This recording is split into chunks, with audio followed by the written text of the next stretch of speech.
La principale différence entre les élèves qui réussissent et ceux qui ont des difficultés, c'est leur capacité à se faire des représentations mentales, c'est-à-dire des images dans leur tête. C'est ce que dit, si on résume bien, Antoine de La Garandrie, un grand pédagogue français. Après avoir lu plusieurs de ses ouvrages, j'ai décidé de mettre ses conseils en pratique avec mes élèves, et j'ai été impressionné par les résultats, surtout au niveau de la compréhension. Dans cette vidéo, je vous présente mon exercice préféré pour aider les enfants et les jeunes à améliorer la qualité de leur représentation mentale et donc à progresser à l'école. Allez, c'est parti pour l'exercice. Le principe est super simple. Vous allez dire à l'enfant ou au jeune que vous faites travailler de fermer les yeux et de se faire des images ou un film dans sa tête à partir de ce que vous allez lui lire. Puis, vous lui lirez lentement une phrase ou un court paragraphe. Vous lui laisserez suffisamment de temps pour se faire de bonnes représentations, fidèles au texte, et enfin, vous lui poserez des questions pour vérifier la qualité de ses représentations mentales et pour l'aider à les améliorer si besoin. Il est tout à fait possible de lire la phrase plusieurs fois si l'enfant en ressent le besoin, donc n'hésitez pas. Et aussi, vous devez faire attention à bien lui laisser le temps lorsqu'il se fait des images. Le stress ou la précipitation rendront l'exercice difficile, voire impossible à réaliser correctement. Bon, maintenant que vous avez bien compris les bases de l'exercice, je vous propose qu'on fasse un petit test avec une phrase courte, pour que vous puissiez bien l'expérimenter. Pour commencer, vous pouvez fermer les yeux et prendre une grande respiration pour vous mettre dans de bonnes conditions. Maintenant, voici la phrase.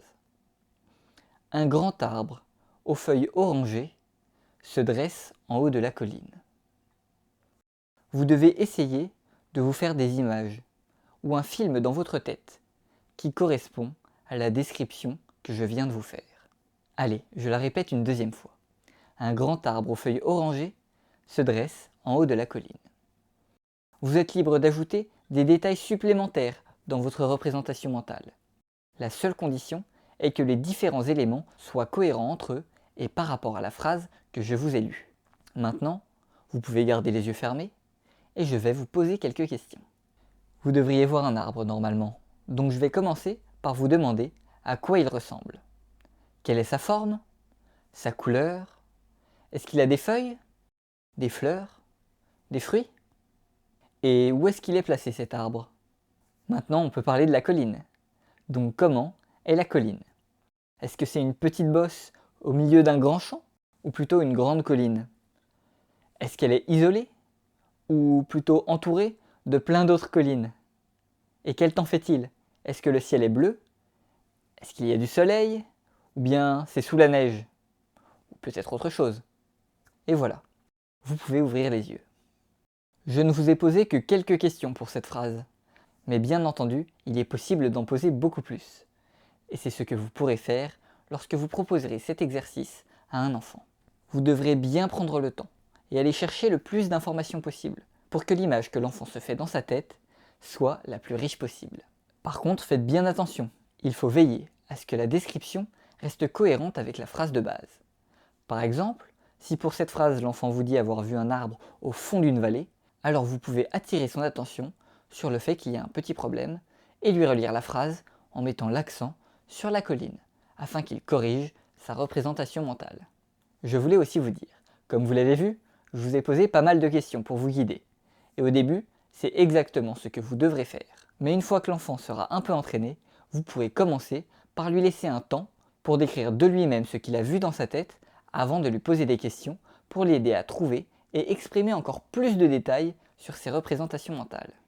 D'ailleurs, est-ce que vous savez pourquoi est-ce que je parle de représentation mentale plutôt que d'image mentale dans cette vidéo? Eh bien, c'est parce que les représentations mentales ne sont pas forcément visuelles. Ou plutôt, pas seulement visuelles. Elles peuvent contenir des sons, comme le bruit du vent ou celui des vagues, ou bien des ressentis physiques, comme la sensation du soleil qui chauffe la peau. Ces représentations mentales multisensorielles sont très intéressantes, car elles sont plus riches et elles ajoutent du relief à nos représentations. Et d'ailleurs, ce sont les représentations mentales qui donnent à la lecture une grande partie de sa saveur. Donc ça vaut carrément le coup de s'entraîner. Maintenant, je veux vous présenter une variante qui est géniale et que vous pourrez faire une fois que l'enfant ou le jeune maîtrisera déjà bien l'exercice de base. Le principe de l'exercice reste le même, mais cette fois, vous ne lisez pas la phrase à l'enfant. C'est l'enfant qui, par lui-même, lit la ou les phrases et se fait des représentations mentales à partir de ce qu'il a lu. Je vous renvoie d'ailleurs vers ma vidéo sur les 5 conseils pour bien lire, car ils peuvent tout à fait être appliqués dans le cadre de cet exercice. Petite précision concernant cette variante. Il est indispensable que la phrase soit cachée lors de la phase de question. Donc, une fois que l'enfant a fini de la lire, autant de fois que nécessaire, et qu'il s'est fait de bonnes représentations mentales, vous cachez la phrase. Et voilà, vous savez tout sur cet exercice. Je vous propose que l'on prenne une deuxième phrase pour que vous puissiez bien l'expérimenter et que vous vous sentiez à l'aise lorsque vous le ferez faire. Donc, si vous le voulez bien, je vous laisse fermer les yeux et je vais vous lire la phrase. Concentrez-vous bien pour vous faire des représentations mentales qui correspondent. Le salon est calme. Seul un beau feu de cheminée éclaire et réchauffe l'atmosphère. Je vous laisse quelques secondes et je vous relis la phrase. Le salon est calme. Seul un beau feu de cheminée éclaire et réchauffe l'atmosphère. Voilà, maintenant je vais vous poser quelques questions pour vous guider. Je vous conseille de laisser vos yeux fermés pour garder vos représentations mentales bien claires. Bon, comment était le salon? Est-ce qu'il était plutôt vieux ou moderne? Est-ce qu'il était bien éclairé ou plutôt sombre? Normalement, il devrait être assez sombre. Est-ce que c'est un salon que vous connaissez? Ou bien un salon imaginaire? Et la cheminée, comment était-elle? Est-ce qu'il y avait des personnages? Si oui, que faisaient-ils? Est-ce que vous avez eu des ressentis non visuels? Avez-vous entendu le crépitement du feu? Ou d'autres bruits peut-être? Et avez-vous ressenti la chaleur qui rayonnait de la cheminée?